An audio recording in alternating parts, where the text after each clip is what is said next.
La gestion des risques constitue une composante essentielle de la gestion globale d'une entreprise. Cette démarche consiste à comprendre et anticiper les éventuels aléas susceptibles d'affecter l'entreprise de manière négative.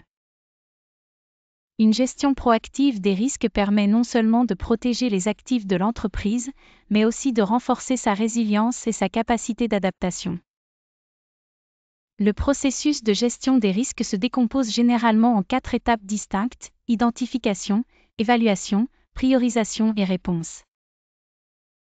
La première étape, l'identification des risques, consiste à recenser l'ensemble des menaces potentielles pouvant affecter l'entreprise. Ces risques peuvent être internes, par exemple, une défaillance technique, un dysfonctionnement des processus internes, ou externes, par exemple, fluctuations économiques, catastrophes naturelles. L'évaluation des risques, seconde étape du processus, nécessite une analyse approfondie de l'impact potentiel et de la probabilité d'occurrence de chaque risque identifié. Cette évaluation permet de hiérarchiser les risques en fonction de leur gravité et de leur plausible manifestation. La troisième étape, la priorisation des risques, s'appuie sur les résultats de l'évaluation pour déterminer ceux qui nécessitent une attention immédiate et ceux pouvant être traités plus tardivement. Enfin, la réponse aux risques, dernière étape, implique la mise en œuvre de mesures concrètes pour gérer les risques prioritaires. Il existe 4 principales stratégies de réponse aux risques: l'acceptation, le transfert, la réduction et l'évitement.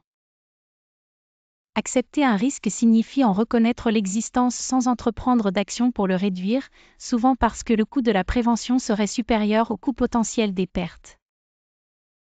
Transférer un risque consiste généralement à souscrire une assurance ou à externaliser certaines activités, de manière à transférer l'impact financier à une tierce partie.